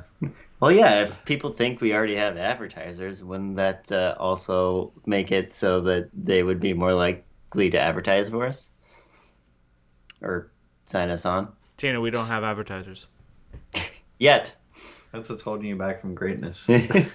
Well, actually, the number one goal of the podcast is to make money. No, Tina. That's our mission statement. No, it's is it? I can't remember. That might have been. We're almost up to $1, right? Oh, we're almost up to 10 cents. Wow. Oh, Hopefully I can get you there. Yeah, you're gonna be the key. you never know. You know, you're gonna be our first video to reach 1,000. I bet this is the one. This is the one. No, We've gotten 1 to 100, right? Tina. The point of the podcast was to pursue truth. When was ever that the I don't know. Truth can be sold out for money. Yeah. You're right. You know what? I'm going to fast track this because, okay, so number 3, we got Birdemic. Have you guys seen it? No. No? Okay, moving on. Number 2 is The Room. Have you seen it? The Room. Oh, yeah. Yeah. Many times. Classics. This is the one. I can't believe they didn't get number 1. Really, I can't. So that's why we're going to skip over it. Everyone's heard of The Room. Have you ever heard of the number 1 film according to Pace Magazine, best B movie of all time, Hard Ticket to Hawaii? I have not. Neither have I. I feel like I've heard of the director, Andy Sedaris. You're thinking of Andy Serkis. Maybe. No, you are. It's Andy Yeah, Jason's, older brother. I'd love to see the preview for this one though. It sounds over the top. All right, so I'll read it out. There are dozens of films just like Hard Ticket to Hawaii if we're talking about plots. Director Andy Sedaris directed 12 himself, all starring gun-toting playboy and penthouse models as busty secret agents, largely in tropical locales. These sort of films were staples of early cable, commonly premiering on USA, Up All Night, or Skinamax.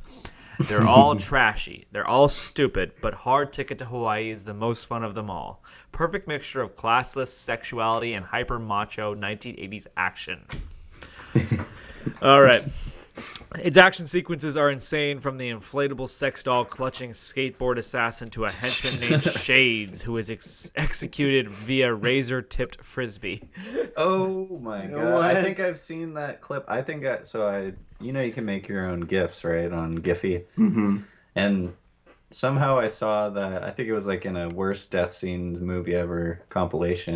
And I'm pretty sure that's With that the scene. razor-tipped frisbee. Yeah, and I made a GIF of it.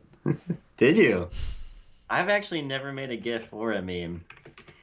I just learned the other day it's actually not that hard. Well, Tina, you got to get up with the internet age. All I do is make memes, which is why I'm... Do you make memes? When inspiration strikes, yes. What's your most the meme you're most proud of making? Oh shoot, I should probably get in this. So there are several different sites for sharing memes. Reddit, 9gag is the one I frequent. And I loved it. You sent me one that said it described all the different users of 4chan, Reddit, all these different meme sites, and they described 9gags as a bunch of whining children. And I'd say, yeah, that's pretty accurate. I liked 4chan's one though. But my best one, I don't know what my best one would be. I am proud of one I did make where I basically showed a bottle of vodka, and I described different cultures based on the bottle of vodka. Okay, so no, hold on. So Hold on, I'm watching the GIF of the guy dying by the frisbee. He just like throws a frisbee and the guy's like, "Oh, I'll catch that," but then it goes into his neck. Yeah, he's going to catch it, and razor then it blades. catches it and it slides into his neck and he dies. okay. What's your meme? All right. Okay. So basically, I responded to a meme where I saw you have this bottle of vodka, and it shows at different levels of drinking the bottle of vodka. It refers to different levels of drunkenness. So top of the bottle, you got kind of a buzz, then you go to having fun, and then you go to drunkenly saying "I love you" to all your friends, followed by crying and vomiting and alcohol poisoning, yada yada yada. Yeah. But it did based on nationality. So what I did was USA, it was sort of a traditional, we go buzz to having fun to I love you to crying and vomiting to alcohol poisoning at the bottom of the bottle. But with Russia, I said basically halfway through the bottle, you get a buzz. About 3/4 of the way of the bottle, you get having fun. And about the bottom of the bottle, you say next bottle. And then for Ireland, I put top of the bottle to bottom of the bottle. Let's fight, let's fight, let's fight, let's fight, let's fight. Okay. I like that. Well, it was basically a cultural comparison based on how cultures drink. Ireland is definitely well, they don't drink vodka, they drink whiskey, but it's definitely a fighting culture. Definitely, that's for sure. Yeah. It's also very much a drinking culture. Yeah, they haven't got much done since the invention of whiskey. Have you heard the classic Irish dilemma? What's that? Do I eat the potato now, or save it and ferment it and drink it later? Wait, is whiskey made from potatoes? No, that's vodka. Whiskey's drink made it later. from grains, like just wheat grains, rye grains. Oh, man. Yeah, I didn't know you were a big meme maker. No, I'm really not. I just like watching them. I think they're funny. Okay. That's what the internet's for, is just basically distracting me until my next paycheck. But anyways, we've actually discussed the B movies quite a bit. Now, I'd like to move on, quickly get through this next... I would just say one that I didn't see, but I also didn't see the 100, is Bad Taste. Have you seen that one? Oh, yeah, if we want to talk about ones that didn't make it. I didn't. Just real I've never briefly. seen Bad Taste. Bad Taste. It's Peter Jackson. Oh, yeah, we watched that. Yeah, that was Oh, yeah. Marty's recommendation, actually, and that's another fun B-rated movie, just over the top. There's Just about alien invaders, right? alien invaders, and there's like, I forget if they're like reptiles secretly, but there's a part where this guy, like, his brain his skull peels back and he has to like put his brains back in, and then he's just walking around all kind of loopy. It's over the top fun. Yeah. It makes no sense. You wouldn't expect it came from Peter Jackson. Well, Peter Jackson did that- My two might be that I would go with like B-rated movies, possibly. I'll let you guys decide. Starship Troopers. No. Too much of a comedy. I have a lot to say about Starship Troopers, actually. Oh yeah, what's that? All right. Oh, hold on. My That's- second one is fuck, I already just forgot. Jason X, obviously, and what was the other one? Oh, Vampire's Kiss. Yeah, Vampire. Oh, with Nicolas Cage. Yep. Yeah. Very memeable movie. We watched it, maybe not the best plot, but watch it for the plot. No. Yeah, I don't have anything to say about Vampire's Kiss, but as for Starship Troopers, I'm not going to deny that the film itself is certainly B-movie-esque. Definitely. Okay. I have my issues with Starship Troopers. It's a great movie. But the history of Starship Troopers makes me a little aggravated because I've read the book. Not like the movie at all, right? Not even close.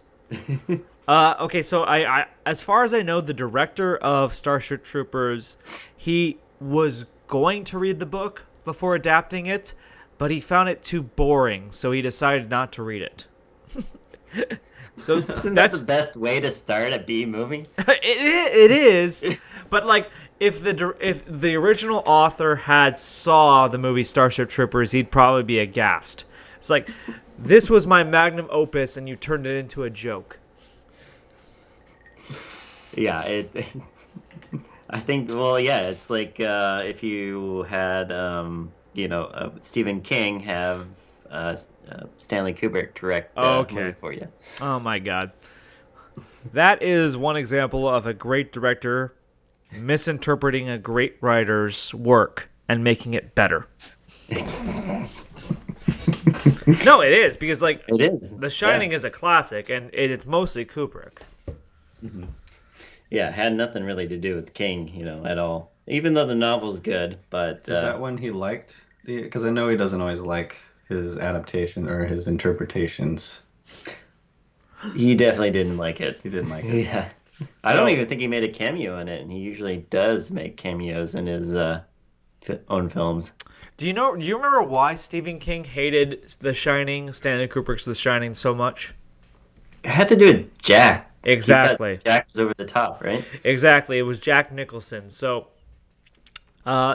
Stephen King's wanted Jon Voight to play the lead role, and his argument was that Jack Nicholson was too whacked already.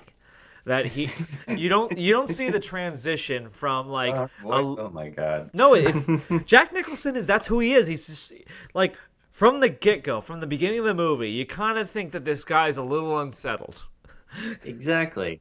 And the point of The Shining was to show how alcohol turns a otherwise loving father into a madman.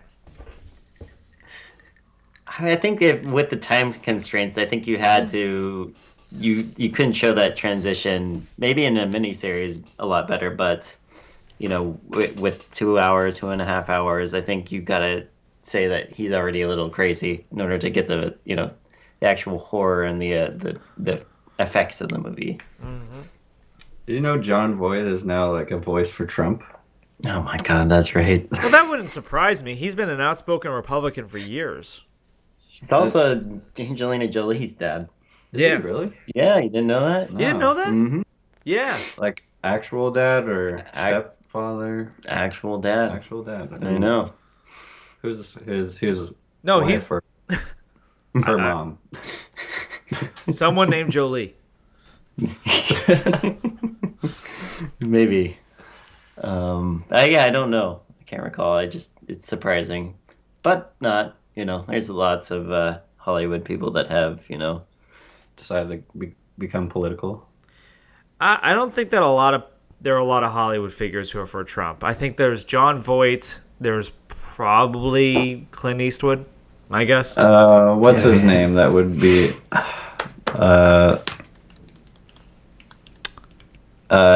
Chris Pratt? Are you thinking of Chris Pratt? Is he political? No, No. he's getting kind of shit on for being apolitical. Hold on. Okay, I'm going to defend Chris Pratt for a second. For Jesus Christ. This is the whole thing. Like, first off, most people hate when celebrities get political, period. Chris Pratt has chosen not to get political. And everyone assumes, basically the way things go in Hollywood, if you choose to remain apolitical, it's because they assume you're right-wing. So Chris Pratt has gotten a lot of shit because he follows a few right-wing figures on Twitter. But he also follows a lot of... voted him the worst Chris. He's not the worst Chris. I don't even know what that means, really. I don't know. Chris Pratt did Guardians of the Galaxy, and he's also in Parks and Rec. He's the best Chris by my estimation. Which Chris is better, Fat Chris or Jacked Chris? Fat Chris. No. Chris Pratt is actually better as a comedic actor, and he's funnier when he's fat. So best of both worlds. Yeah, exactly. No, that's actually kind of a thing that bothers me, is because like if an actor chooses to remain apolitical, all of a sudden he gets a lot of shit for it. Mm-hmm. When really they get trying to use your platform, but No, I don't even get that, because most people actually, I saw a poll recently, like 87% of people really don't like when celebrities get political. Honestly. It was something ridiculously high. Because, honestly, we don't care. Who would you rather have be political? Actor, a musician, or a comedian? Is there none of the above? I'll say a comedian because they write their own stuff. How about that? Okay, they're supposed to be controversial, so yeah, comedians are supposed to basically speak their mind. That's the point. So I'll say comedian. Okay. The other actor I was thinking of that might be political towards the right is Chuck Norris. Well, that's not. Once again, you're talking about 70-year-old men. Like, Jesus Christ, show me one 20-year-old man who thinks that way. Steven Seagal. 70-year-old man. I mean, like shit, like it's not controversial to say like there's a 70-year-old like man who's a Republican. Like that's like the norm, really. It really is. Like, show me a young 20 or 30-year-old star in the prime who comes out as a Republican, and I'll show you a brave fucking hero. I wish I could really think of someone right now. There isn't any. I would only be able to come up with a name if it was like really obvious and like reported on. I don't really pay attention to celebrities' political leanings. No, of course I think not. they tend to self-censor in order so that they... Well, that's why Chris Pratt gets a lot of shit, because all the other famous actors all come out very political. And he doesn't. So when you don't come out political, they assume you're right-wing. Even though Chris Pratt has not said anything like right-wing in the media. Mm-hmm. I mean, yeah, I think that's definitely up to him. I don't think we should like shit on people because, you know, they don't want to speak their mind. Right. And he just wants to be an actor and make good movies. So. Right, exactly. I don't, you know, it's funny enough to say I think that should be the norm, at least in my point of view. But if they want to get political, I don't think there should be anything to stop them. Right, I agree with that too. Okay, enough about politics. Yeah. I mean, it all has to do with the time we're in too. Mm-hmm. It's a very contentious time, and people want to know what side you're on. Really? Because I feel like, I personally feel like I think we want to, like, because things are so contentious, that we should have some things like entertainment that are apolitical. Yeah, no, I agree. I'm not one that's calling people out. I'm trying to explain why people are, I think, calling people out. Yeah. We need sports. We need like I don't think distraction. this would be an issue 4 years ago, 5 years ago. It wouldn't matter if Chris Pratt didn't say anything. Would it have been as much of an issue during the Bush era? I don't think so, but you know, it's with the internet, like everything blows up, you know, immediately. You're fucking far removed now if you're gonna go that far back. Yeah, I'm just trying to think like how it would have been, you know, 10, 15, 20 years ago. Would this have been the same story? But everything is so immediate too now with, you know, like Twitter and all that. There's no going back. I'm sorry. Pandora's box. I don't mean to be sort of a downer on you guys, but like the next 20 to 30 years are going to be really rough.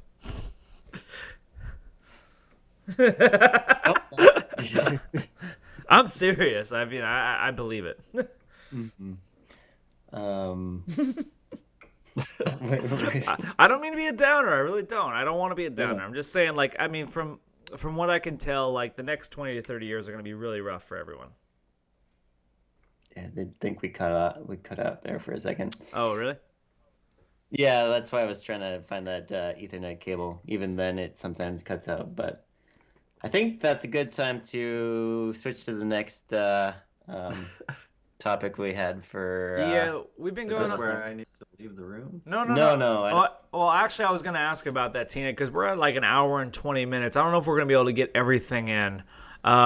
So we have 3 segments more to go. We spent a lot of time on the B movies. As we wanted to. Yeah, exactly. But I just want to hear what you guys think. We had non-radical views on mostly Monday news. That's our segment where we discuss sort of lighter news and we poke fun at it. And then we had the segment Beat Tina, where you challenge Tina to a trivia contest. That's one. It's rigged against me. And the third one is we put you on the hot seat, where we actually question you like directly. So I was gonna.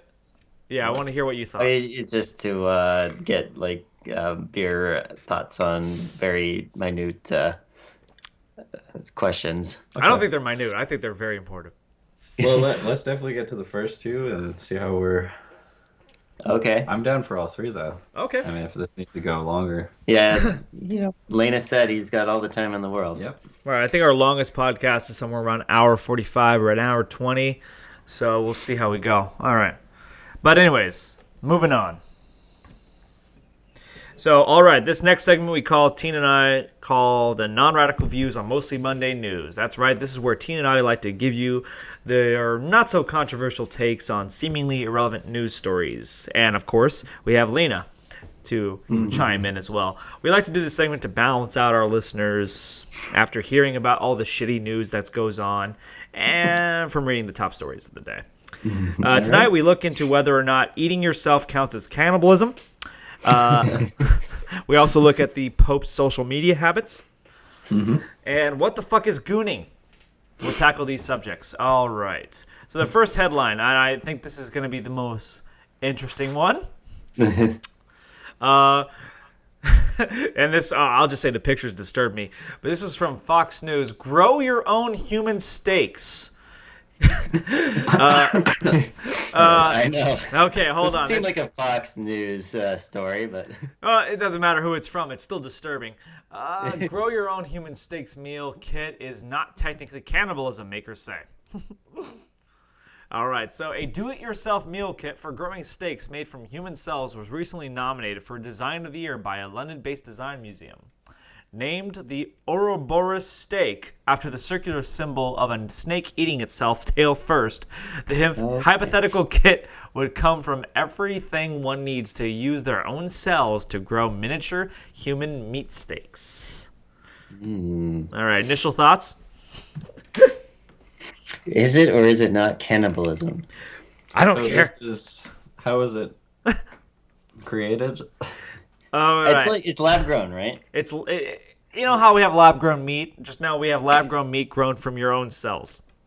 We have lab grown meat. You didn't know about that? Isn't the Impossible Burger, is that lab grown? I think that's soy protein. Oh yeah, sorry. Yeah. No, we do have lab grown cow meat, right? Is that just the basic meat that you buy? Oh, I should ask this first. Jonathan, are you like vegetarian or vegan? No, I'm not any of those. I have tried vegan products, but I would definitely not consider myself a vegan, considering I had chorizo for breakfast. Well, I mean, I'm just gonna say from the pictures I've seen, this trend seems worrisome. Yeah, we're looking at some what are those, petri dishes? Oh god damn, they look disgusting, don't they? It looks like the thing before it became anything. No, it This looks is like how horror movies start, right? Yeah. it looks like the reproductive organs that you see like when you're learning in health class. And there's a quote by Guy Fieri. No, is there? Yeah, let's read that quote. What's it say? Cooking is all about people. Food is maybe the only universal thing that really has the power to bring everyone together. No matter what culture, everywhere around the world, people get together to eat. I don't think he was talking about this product though when he said that. Wait, did they take that quote out of context? I swear to God. They did. Oh my God. This is disturbing. I mean, what do you guys think? Is this like, I don't care whether it's cannibalism or not. I just like, why would you eat this? Well, a lot of people want to know like where their food came from nowadays. God damn it. Right. They want to know it's sourced ethically, and Oh my God. what better way to ethically eat meat than sourcing it from your. So it's like they sample your DNA. Oh, you're talking about the kids? Yeah. You're like, where does it come out? This is crossing a line, man. I'm just looking at these pictures. They just don't seem right. I think it has something to do with the fact that all of them have holes in it, and I think it's you ever heard of like trypophilia? Typophilia? I know No. what tripe is. Is that the what is that? It's like stomach, isn't it? Yeah, and it looks like tripe. I think it looks Yeah. disgusting. I mean, That's not something I would eat. I would not eat this. All right, so more about this. Maybe if you ground it up into a burger, I wouldn't know. But why even add it? All right, so before you But go I would- running for your wallet, know this isn't a product available to buy. It was created by scientist Andrew Pelling, artist Orkon Telhan and Knight, an industrial designer, and on commission by Philadelphia Museum of Art. Growing yourself ensures that you and your loved ones always know the origin of your food. God damn it. How it has been raised and that... All right. since they're going this way, I'm going to ask you guys, can you see this being a trend for the future? Yeah, it sounds like something from the future. I think the point of this really is it tries to make a point. The artist, I guess, he's not really a scientist, or maybe he is, but it seems like the point was that he wants to bring a point about the ethics of the lab-grown meat for other animals. I guess isn't as ethical as. No animals were harmed in the making of this product. Wait. Yeah. So you're And the saying lab-grown- I mean, I'm going to question you on this. So you think that like the genius behind this, and he's a genius, is trying to make a statement? I think he is. Yeah. That's a dumb I think statement. this is more of a statement than an actual intended. What harm? Okay, I just have to go this direction. What harm is lab-grown meat? Well, apparently, like the lab-grown meat from cows is made from the calf fetus blood after the pregnant cows are slaughtered. Okay. Right now, that's how they're grown. So from the calf blood, the fetus. Mm-hmm. None Okay. of this sounds appetizing. Okay. Wait. Hold on. No, I don't want to get in this argument or this debate. But if you consider abortion, I knew we were gonna get. I'm just gonna say it, like, because it seems like it correlates too much to just ignore. Is a human fetus equivalent to a calf fetus? So I'm saying if the statement this guy is making is because we had to abort a cow in order to make the lab-grown meat, then that person has to be pro-life, right? Because I've heard the argument that we shouldn't be vegetarians per se is because we have dominion over animals, and the fact that we have that dominion means it's all right if we want to eat them. Well, that's a religious argument. I'm just asking, like, a question, like, no, it seriously is, because I'm just asking, like, if the argument is that aborting cow fetuses is unethical, that person couldn't, in good conscience, be a pro-choice person, right? Because how is it that, like, aborting human fetuses is okay and cow fetuses is not okay? Well, the animal that it would become, would you eat it? I mean, I'm okay. Fuck, I don't care about eating meat right now.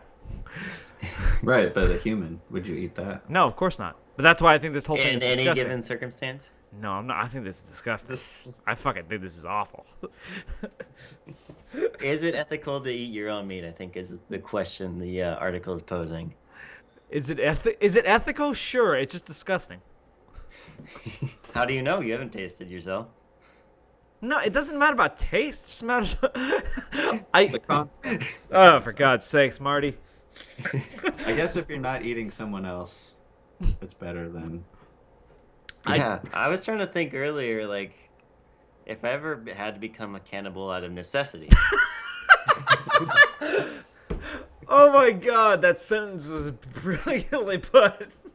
So we're talking like you're on an island and there's nothing else. No, Yeah, it just means that he missed lunch. And so would you? Mhm. How would you go about say there's another person with you, they're alive. Yeah, but they're more sick, and you can tell they're not gonna make it. Oh shit! I'm not going on a cruise with Marty anytime soon. I swear to Well, God. then I eventually find safety off the island, but they know I ate the other person out of necessity. Oh God damn it! How would people ever treat me the same? Would I be cast? Would people just look down on me going in? That's the problem I had. People knew I ate Larry. I don't know. When you're in that kind of situation, I'm not sure you can. When you haven't been in that situation yourself, I don't know if you can judge someone else. I'll judge. on their choice. I'll judge. You'll be the judge. I'll be the judge. All right. I think we've learned all we need to know about cannibalism for the time being. Yeah, I'd say. I don't know. I'm not sold I on this hope I'm product never. yet. Are you? Come on, Jonathan. I mean, Lena. Take a I need stance. help. Fucking just take a stance. Where are you standing on cannibalism? Self-cannibalism. Self-cannibalism. I wouldn't do it. Okay. Is it? But would I judge others for it? Because it's themselves. They're eating unborn fetuses of donors. Then it gets into the I don't know. The gray. I'll tell you one thing. I mean, like, I'll eat lab-grown meat. I don't care what this artist is trying to say. So you've had lab-grown meat. I have not, but I'm not ethically opposed to it. Where can you buy it? I don't know. I don't know. I don't know if it says in the article where you can buy it. It probably is not mass-produced. It would be kind of a weird article if the artist is trying to make an argument against it, and then there's a link to saying, here's where you can buy lab-grown meat. It just feels like something that's very on the precipice, you know? But there's other lab-grown meat, though, right? That we're talking about just in general, yeah? Well, I mean, okay, so we all agree that here's the funny thing. I think in like 50 years' time, because of lab-grown meat, we're gonna sort of see. We're gonna sort of see the whole animal industry sort of seen as like archaic and barbaric. Yeah, I mean it's not efficient. Yeah, exactly. But that's because we have lab-grown meat. If we didn't have that, then we would say, this means to an end. But now that we have this option, I feel like in 50 years' time, people are going to be saying like how barbaric it was back in the day. People used to slaughter animals for food. I mean, we've already kind of shifted that way. Like we all used to, you know, if we didn't, you know, kill an animal, it was someone that in our community that killed it, and that's how we subsisted, right? Now we've already transitioned to most people. I would say the majority of people, at least in the U.S., have never actually. Maybe they've fished, but they've never actually hunted, you know, an animal, right? I don't know. Well, I don't know about majority or not. I mean, most of the people I know have hunted. Really? Really? Yeah. I don't live in Seattle, so you guys have to understand that outside of Seattle, people are very different. So like, have you ever hunted? No, but I've been invited, and How's your brother? My brother? No, he lives in Seattle. How about your dad? No. Okay. But like, point made. Well, I'm just saying my coworkers, all of my coworkers have basically been hunting. So really. Yeah. I'd say there's a difference, though, between hunting and then farming food. That's true, too. You know, like the way they raise chickens. Oh, yeah. Yeah. You know, in this crowded room where they can't even move. Cage-free. Yeah. Well, I always try to buy cage-free and grass-fed, whatever. Hey, listen, we could all talk about food for the next 20 years, but we're going to actually move on now because it's What's fucking... the next story? The next story is a good one, and we're going to... It's gonna be a good one. The Vatican investigating a pope liking the suggestive photos of a Brazilian model on Instagram. Okay, so this comes from a story is that the Pope Francis had apparently liked a photo of model and influencer Natalia Garabotto in early October, where she was wearing revealing schoolgirl-style lingerie and revealing her butt. Okay. The photo was captioned with a devil horn emoji along with the suggestive line, "I can teach you a thing or two." He's got to be hacked. Do you think he's trolling him? He's like, oh, yeah, well, I might be able to teach you a thing or two. No. That's what the Natalia put. That was the caption to her picture. I thought that was his comment. I mean, like, if the Pope put that, then that's pretty fucking on the nose. So all he did was like it. Yeah, all the Pope did was like it, and that created a media firestorm of people saying, like, what the hell is going on? Yeah, let's see the picture, too. Oh, yeah. Pull it up. I could put it on, she's hot, by the way. Well, her whole profile seems like, I get the idea. Yeah, she's definitely got a Brazil butt. Oh, yeah. Well, I mean, I'll say this. There's something about her face. I don't know. She's certainly attractive. I just don't know if there's something about her face. Is it weird that her name's like Natalia, but she's Brazilian? Nah. So you do think he was hacked? I don't think he was. Oh, Jonathan. Wait, you? No, I don't think he was hacked. I don't think that like Pope Francis actually controls his social media. I think it's probably some plebe. Some plebe. Yeah, I mean, like some dirty man in the Vatican. Someone got fired. someone got fired. Did they do it intentionally, or maybe they didn't know they were on the Pope's account and then, like something? Oh, I think it's definitely more the latter. So a pope is like a priest, right? They're not supposed to be Celibacy. attracted to The Pope anybody, is like or- the Pope is like the highest of priests. right. So yeah, it doesn't look good on the Pope when he's liking pictures of risque Brazilian models at 3 a.m. in the morning. But that's better than liking posts Oh, with here little it is. kids, right? This is Oh, the I one. knew that was coming up. That's the one. I think so, yeah. I can teach you a thing or two. Devil horn emoji. It's Can't wait for you guys to see my October shoots on my site. Monthly subscribers, blah, blah, blah.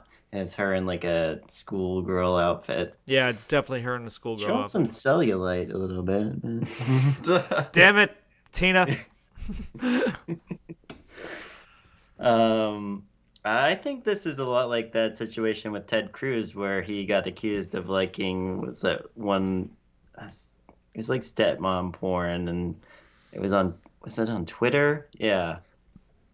I hadn't heard in the about middle that. of the night, and his account liked some like stepmom thing, and people were like wondering how that happened.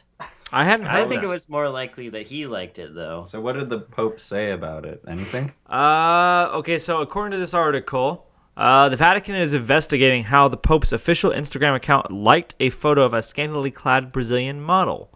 The photo was captioned with yada yada yada.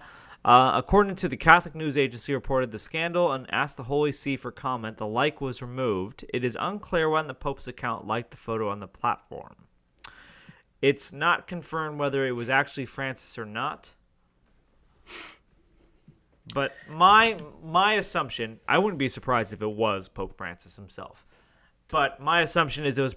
I don't think the guy that old is probably monitoring his social media anyways. I think it was probably someone who's hired to run the social media, forgot to log out, and Let's. and liked a Brazilian model. It's not that controversial. It just seems like a stupid slip up.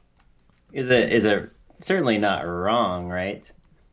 It depends on who you're asking. Like legally, it's not wrong. Morally, from a Catholic perspective, yeah, To like a scandalous photo? yes.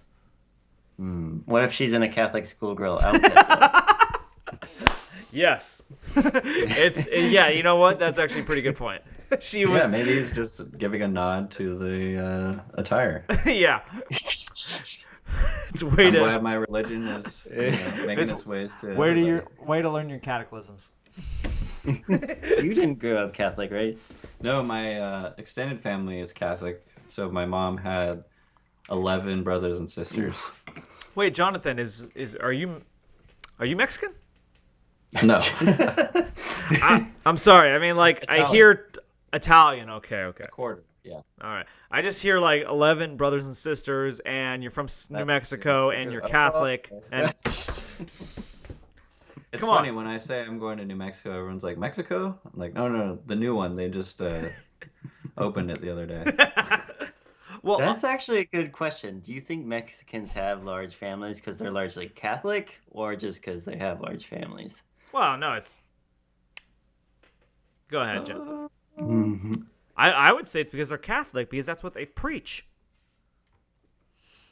I don't know enough so. about Catholicism to really comment. We'll have to go with that explanation. But Oh. is the correlation causation here? Well, my wife grew up Catholic, but she How large is her family? she just has one brother, but she has a lot of cousins. A lot. She's Venezuelan though. Yes. But, I mean, it's Want kids? all Is she Latin pressuring America is you into basically kids? Catholic. What was that? Is she pressuring you into kids? Oh, no. We both want kids.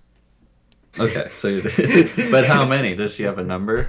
Or She probably wants 5? 2 or 3, like me. No, not 5. Not 5.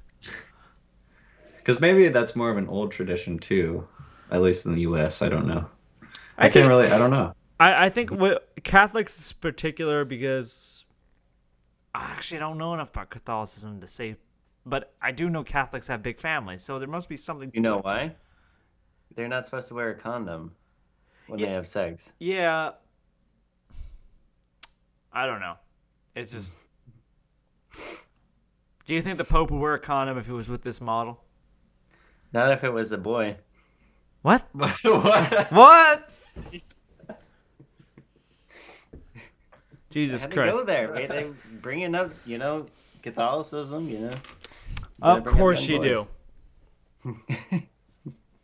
You think that problem's largely been solved, or Oh, fuck no. is it still ongoing? Just not in the U.S., maybe. I don't know if it's in the U.S. or not, but I mean, like, here's the problem when you have a position that gives you authority over children. It's always going to be suspect towards pedophilia. That's true. You never really thought about that before. We thought these were just good-meaning people, usually. I think it's just a matter of authority. Because you have authority, you're more likely to rape someone. No. You're misinterpreting. I think because you have power, you're most likely to be corrupted by power. Okay. So you don't think they would have done it outside of their authoritative positions? No, they'd still be pedophiles, but they would have less access. But that's why they tend to seek out positions of authority. Let me put it this way. Like, a non-pedophilic Catholic priest is not going to rape kids. We don't know that. Well, okay. Well, I have a safe assumption that a non-pedophilic Catholic priest is not going to want to rape kids. What However, if that's part of like their secret order in order to, become part of the brotherhood? God damn it. All right. But no, like, I'm saying that pedophiles will seek out positions that put them in a position of power with kids.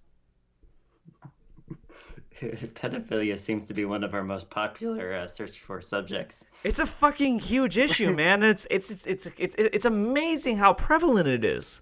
I'm amazed every day. Like, if I take nothing away from 2020, it's how amazingly prevalent pedophilia really is. You think it's because the media refuses to talk about it, or is it because people in power are all pedophiles, or Well, we can get into that with another it's a deeper podcast. discussion? I don't know. I mean, like, it could be a lot of things, but like, there definitely seems to be a lot more pedophilia than I was originally led to believe. They call them chomos now. Really? What the fuck's a chomo? Yeah, that's the new hip term. Oh, so that's what that video from your mom's house is all about. Oh, for God's sakes! Promos? It's short for child molester. What's that guy's name? I forget. Oh my God! A Fed smoker? Fed smoker. Yeah. Hold on, guys. Okay, we're getting up there in time. So what we're gonna do is we're gonna end the Monday noon segment, and what we're gonna do is we're gonna move on to Beat Tina, and then we're gonna do a quick hot seat for Jonathan. So I'm gonna take a quick break though. Yeah. I'm gonna. We're all. Need to do the quiz first then? No, because I gotta take a piss break too. So Okay. we'll reconvene in about like a minute. Sounds good. All right, be right back. Ooh. You taking a piss break? Yep.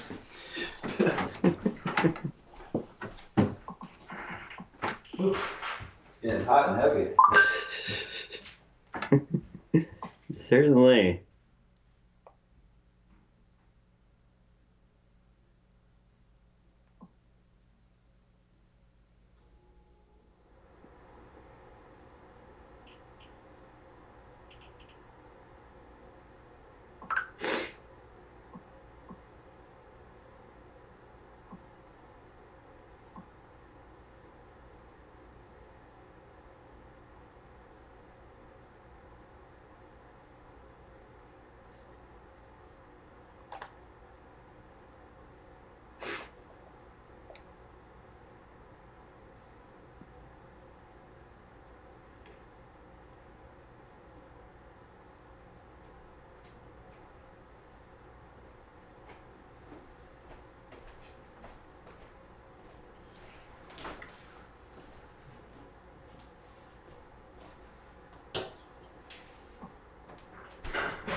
All right.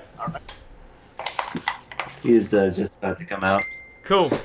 So we're gonna do beat Tina, and then we're gonna do a quick hot seat. So we got to finish this probably within the next 15 minutes. I think we can do it. Okay, just wait for him to get back here soon. Okay. Oh wow. I want to turn the volumes down a little bit. Getting loud? It's getting there. All right. I'm gonna leave the room. You can explain to Jonathan everything, and then just message me when you're ready. Yeah, I will do. Okay. All right, I'm back. Okay. Jonathan, you there? Mm-hmm. Okay. So this next segment we're gonna do is called Beat Tina. It's a little trivia Okay. contest. So, all right, the rules are simple for this game.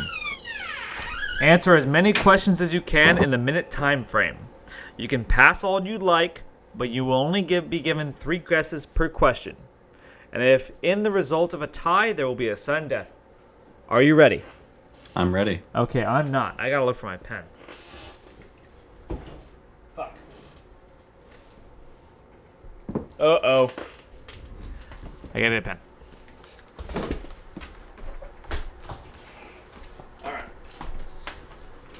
Alright, okay, I'm back. Alright. So, this is just general trivia. You got a minute, and I will let you know when you're done. Are you ready? I'm ready. Okay. The game will begin as soon as I begin asking the first question. All right. What was the last football team to win back-to-back Super Bowls? Patriots? Correct. What is the oldest planet in the solar system? Mars? No. Pass. All right.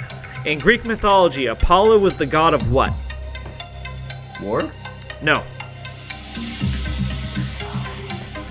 Pass. In the television show Seinfeld, what is the name of Jerry's neighbor Kramer? What is the first name of Jerry's neighbor Kramer? Ooh, pass. I haven't actually seen Okay. Seinfeld. What is the only metal on the periodic table that is liquid at room temperature? You kind of cut out, but mercury? Yes. In the kids' show Dora the Explorer, what is the name of Dora's monkey sidekick? I don't know. Pass. Oh shoot. That was the end of that. Okay. So I Okay. got 3? You got 2. 2. Yes. Okay, go ahead and call Martin back in. We're gonna do the Okay. second part. All right.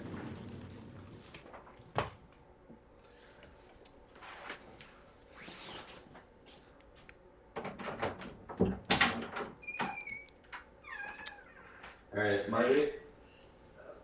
Yeah. I'm guessing I stay out this time?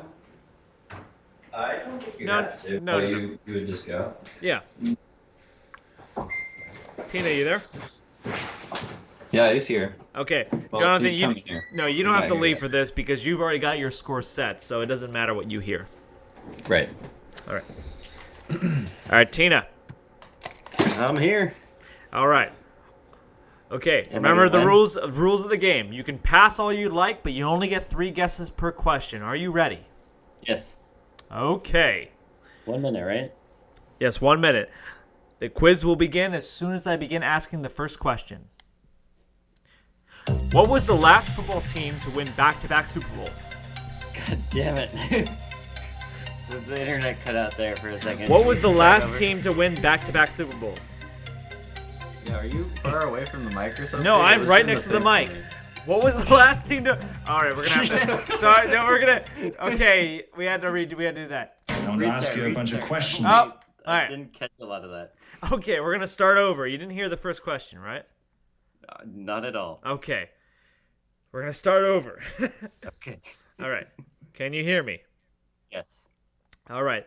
The quiz will begin as soon as I begin asking the first question. What was the last football team to win back-to-back Super Bowls? The Patriots. Correct. What is the oldest planet in our solar system? Furthest? Oldest. Oldest? Mercury. Incorrect. Jupiter. Yes.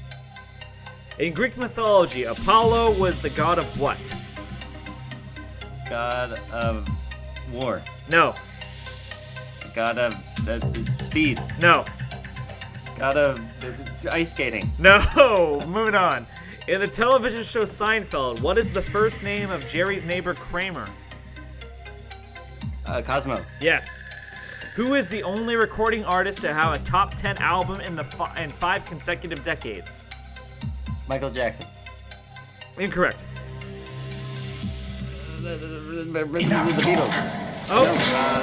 McCartney. Paul McCartney. Oh, no, I'm sorry. You didn't get that one, but you did win! 3-2! I also said God of War for Apollo. Oh, yeah. I guess I What don't. is his actual... Oh, so the Apollo was Ability. the god of the sun. And why do you sound fine now when it's not the truth? I don't know. I'm sorry. Half of it was trying to interpret what you said. I don't know It did because the I'm exact drunk same and thing. I'm trying to rush myself as hard. Okay. Okay. So essentially, Tina, you are now 2-0 when it comes to trivia challenge. I thought I was 1-1. I don't count last week. All right. Wouldn't that be 2-1? It's 1-0. Oh, 1-0. 1-0. 2-0. All right. Okay, so before we finally conclude our podcast, Jonathan, since this is our first time on the podcast, we'd like to conclude with putting you on the hot seat. All right. All right. So the way this goes is we're going to ask you a series of questions, and it's not necessarily you have to ask them as fast as possible. That's not the idea. It's just that there won't be any follow-up questions. There won't be a discussion. It's just you give your answer, we move on. And do you want a one-word answer or? No. You can answer in any way you want. It's just, All right. It's not like, once again, it's not a lightning round. It doesn't have to be a certain time frame. It's just that we're not going to go into a broader discussion. We just want quick answers. So. Okay, yeah. All right. So are you ready? Yeah. Don't cut out again on me, though. All right. Okay. This is your guys' connection, not mine. All right. What is something you know a lot about? Ooh. That's something I ask myself all the time. So like something I am an expert in, or just It would maybe, general knowledge? I would say if you know a lot about something, you feel like you're an expert. Or Right. It's really self-explanatory. I mean, what do you think you know a lot about it? This could be anything. Well, I've been getting into computers more, but I wouldn't say that I know like the most. I'm trying to build my own computer at the moment, so I'm getting familiar with all the hardware, what all the stats are, what you're looking for. But I still would like reading through forums, people talking about it. It's like another language to me. Would you say you're more of an expert on music? I guess kind of like obscure artists. Okay. You're an expert on underground artists, especially within the electronic world. Yeah, and I don't know. Everybody always has there's always someone that's more knowledgeable than you. So I don't know if I could say that I know the most about it, but of the things that I know, maybe that is something I know the most about. Okay. Okay. All right. What is something you know very little about?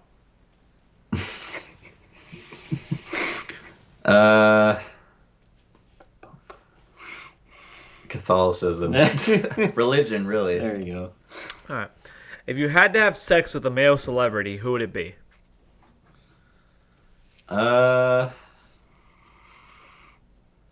Really want to say more than one. My top 5.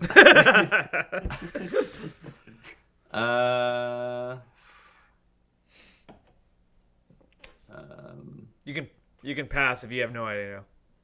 What is your No, I preference can- in men sexually? Oh my god. I'm trying to think it'd be more fun to name somebody who's like iconic or someone that's like sloppy. Sloppy with Jack Black. Jack Black. I think it'd be. I don't know. It'd be like a fun time, I guess. It's like a power bottom. All right, we ready to move on? Okay. What do you like to do to relax? Oh, there you go. What was it? Keith David. Oh, nice. Ass to ass. It's showtime. All right. What do you like to do to relax? Wait, sorry, repeat that. What do you like to do to relax? Oh, to relax. Watch a B-rated movie. If you had $1 million, what would you do? I would probably save the majority of it, but I don't know. I'd buy something nice like a a really nice new computer. Just like upgrade everything I have, I guess. Okay. Do you believe in free will? Yeah. Do you All right. Do you believe in God? I think that was the quickest answer we've ever had to that. Yeah, that's a hard one for most people. So good for you, Jonathan. But I don't necessarily believe in him, but I don't know if I don't believe in him. okay. Agnostic, I guess I'd consider myself. Okay. Okay. Good. All right. Cool. What is love? No, don't feed him answers. I heard that. I heard that. No. Ignore what Tina said. Love is finding a true counterpart of yourself in someone else. Incorrect. The correct answer is baby, don't hurt me.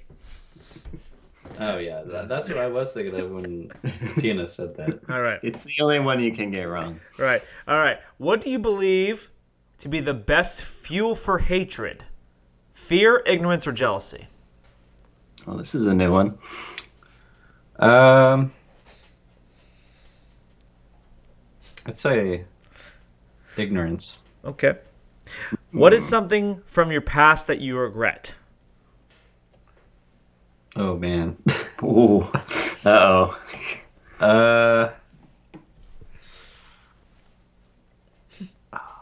That's a loaded question. Really? You can pass if you want. You don't have to answer. Not having more regrets? My only regret is I don't have more regrets. No. All right. Okay. I guess pass. All right. Do the ends justify the means? In general? Yes. They can. Not always, though. What does it Depends mean? the situation. Yes. What does it mean to have? What does it mean to live a good life? I think it's just fully enjoying everything, everything going on, accepting things when they don't go in your favor, but just getting the most out of everything. What is one place or event you would like to see before you die?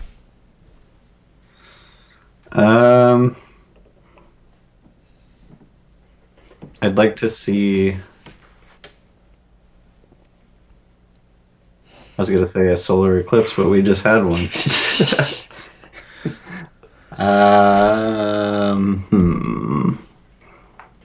What would one thing I would like to see? Tina, you're not on the hot seat. Shut up. Yeah, let him think. I mean, yeah, actually, what is something then for you? Okay. What is one thing I would like to see? God damn it. This is a tough one for me too. Man, my seat's so hot. Tina, we haven't put you on the hot seat. That's a thing. Jonathan's on the hot seat. I'd like to see universal basic income before I die. Okay, moving on. Jonathan, do you have anything? Well, let me pick one though. I think I'd like to see. Wait. That wasn't even the question. The question is, what one place or event would you like to see before you die? The event is universal. Okay, I guess that's an event. I guess. The event is me. Okay, for me, the event would be me going into space and looking back at the world. Okay, that's cool. All right. I like that.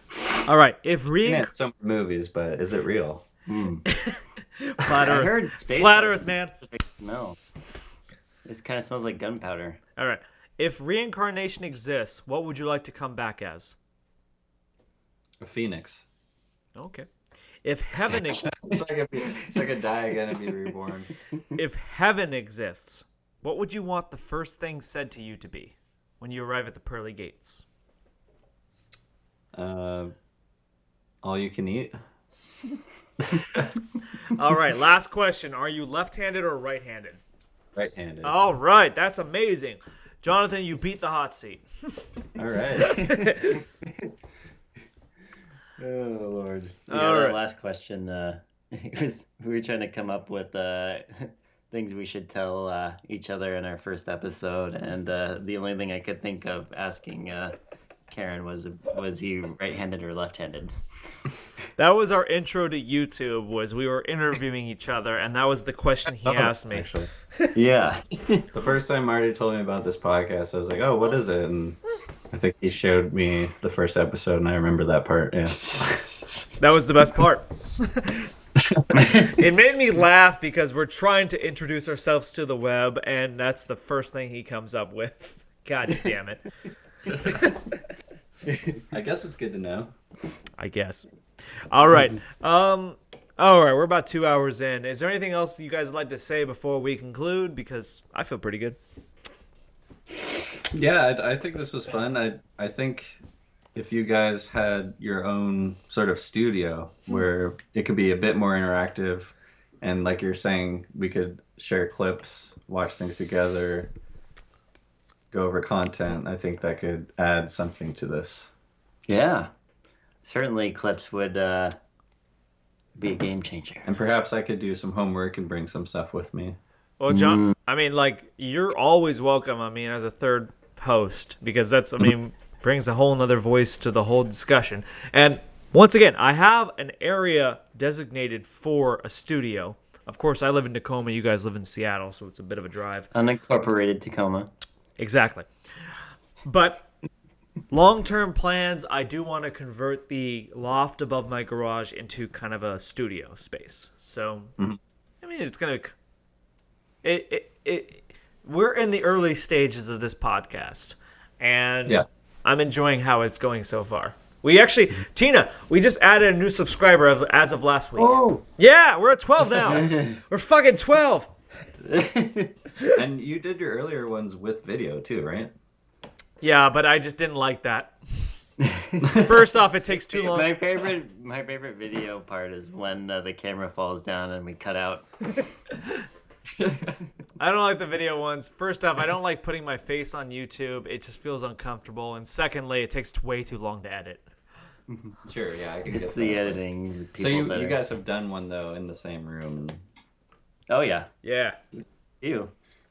You've actually probably done more with Phyllis than with me. Yeah, but funny enough, every single time after me and Phyllis recorded one, we had to delete it because it got way too graphic. I'm not joking. Like, half the time we're just really drunk and we're just bullshitting with each other, and then he goes way into his sex life. And he asked me, like, hey, man, don't upload that. I said, okay. You were being way graphic. And I know way more about his sex life than I care to know. Someday I'll have to meet him. I mean, you will. I mean, we'll get all together for a table read of a, radio play or something. Yeah, I'm excited for that too. Cool. Yeah, that'd be fun. Definitely, I'd be up for an invite. Awesome. Jonathan, If you're you need always another invited. character. Yeah. I need more female voices, to be honest. Like, I got plenty of can male do my best. voices. That's all good. But Do you guys get into costume as well, or just character voice? It's just like a table read. yeah, it's a table. Yeah. And we haven't even really talked about that too much yet. No, but like, if you're interested, Jonathan, just go back and watch our Halloween special where we read my screenplay, The Cannibalism. Okay. Yeah, I guess it's on our YouTube channel, and it's just a table read of me, Tina, and my wife. We read through a screenplay I wrote about cyborg kangaroos taking over the world. It gets pretty ridiculous. Yeah. And Tina plays a It's black almost guy. like Lamageddon. And Well, Tina, hopefully better than that. no, Tina plays a black guy and doesn't even know it. I don't even know until the end of the read.